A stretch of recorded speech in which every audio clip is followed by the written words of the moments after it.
네, 안녕하세요. 1월 30일 목요일 짱목과 말씀 수다의 시간입니다. 오늘 주시는 말씀은 창세기 11장 10절부터 26절의 말씀입니다. 하나님 말씀을 보시겠습니다.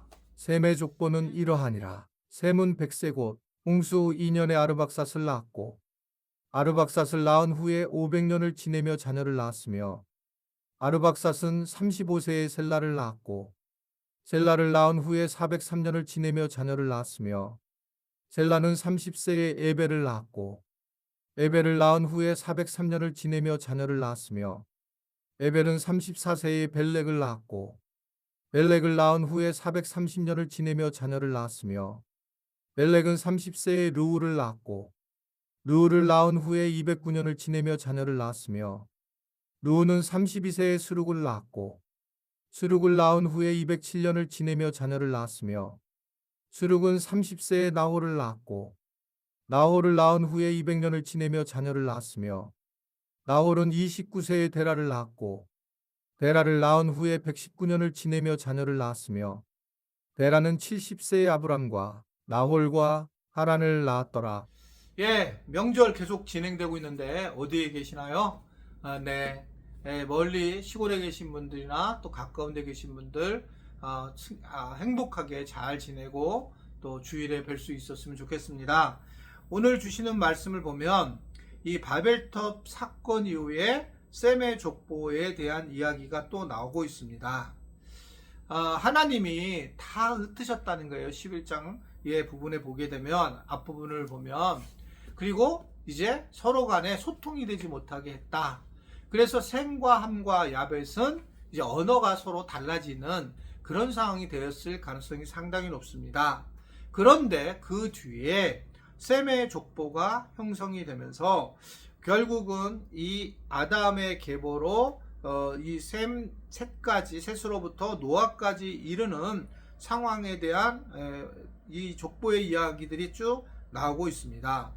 셈의 족보는 노아의 세 아들 중에 셈으로부터 데라까지 이르게 되고 데라의 세 아들 중 아브라함을 통해서 하나님의 역사가 이루어지는 그런 장면을 볼 수가 있습니다.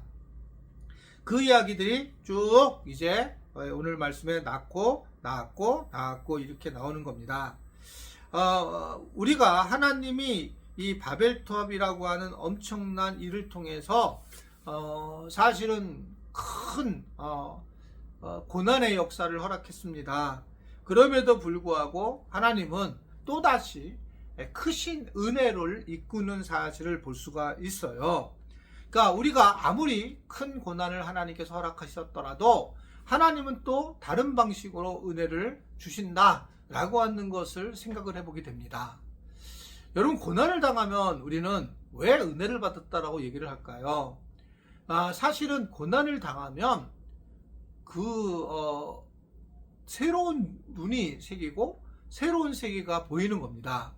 우리가 그냥 살다 보면 아무것도 느낄 수 없는데 그런데 우리가 열심히 결국은 살다가 고난을 당하면 그 고난 이후에 어떻게 우리가 살아가야 될지를 우리가 깨닫게 되고 그 눈이 보이면서 결국은 우리 스스로가 복 있는 사람으로 살아갈 수 있다라고 하는 것을 말씀을 하고 있습니다. 저도 이제 보면 지난 이제 작년에지요. 그러니까 12월 마지막에 한 분이 교회를 등록하셨는데 이제 이 앞교회를 다니셨는데 그 목사님 성격이 되게 급하셨어요. 근데 저에 대해서도 아는 거예요. 근데 이렇게 얘기하더라고요. 그쪽 자기 예전에 있었던 목사님도 성격이 급했는데 장 목사님도 성격이 급했다는 소식을 들었다. 그러면서 이제 저 얘기를 하는 겁니다. 그런데 장 목사님은 많이 바뀌었다. 이제 이런 얘기를 했어요. 사실이거든요. 예전에는 제가 어떻든 잘 몰라서 굉장히 막 그냥 팩트 확인을 하고 직접적인 얘기를 하고 속상하면 강하게 표현을 했는데 그런데 세월이 지나면서 고난을 당하는 그런 부분이 생기면서 내가 무엇이 어떤 것이 잘못인지를 하나님이 깨닫게 해주시고 내 존재 자체를 자꾸 보게 하는 거예요. 내 자아를. 그러면서 깨달음을 주시는 것을 보면서 새로운 세계를 이제 엿보게 되는 겁니다.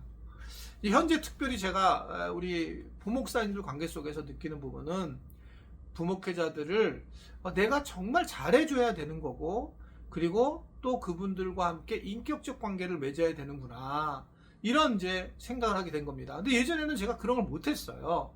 그냥 부목사는 내가 우리 교회 와서 사례비를 주고 어떻게 보면 부려먹는, 뭐 부려먹다는 건 아니었는데 어떻든 우리 교회에서 그 역할을 하고 돈만큼 일을 해야 된다라고 생각을 했는데, 그것은 내 생각이고 인간관계적으로는 정말 기쁘고 그리고 서로 사랑하는 마음으로 이 출발이 돼야지만 이게 교회의 건강성으로 되게 중요한 거구나, 이제 그렇게 생각이 되면서 저도 좀 제 스스로가 변화됐고, 또 이번에 좋은 목회자들이 가득하죠, 저희 교회.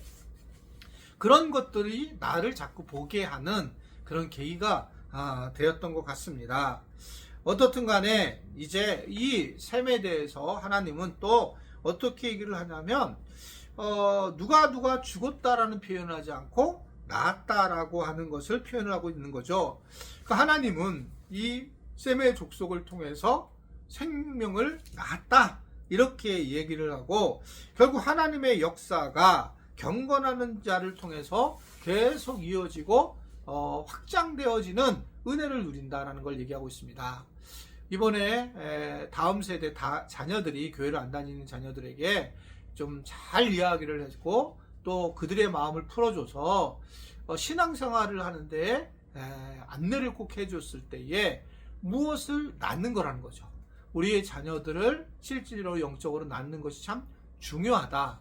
근데 교회를 나가자, 교회가 얼마나 중요한 게 아니야, 이런 얘기가 아이들을 이끄는 게 아니라, 엄마 아빠도 신앙생활이 굉장히 어려웠고 믿지 못했는데 이런저런 이야기에서 이렇게 믿게 됐다라는 것을 뒤에 얘기하고, 처음에는 네가 힘든 게 무엇인지를 물어보면서 그것에 대해서 해결책을 주는 게 아니라 충분히 이해가 되고 격려가 된다.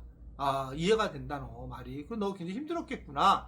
이렇게 이제 공감이 계속 강하게 들어가면 아이들이 그 부모의 신앙에 대한 부정적인 것들을 다시 재정비하면서 자신은 신앙생활에 나오는 그런 상황이 될 가능성이 높습니다.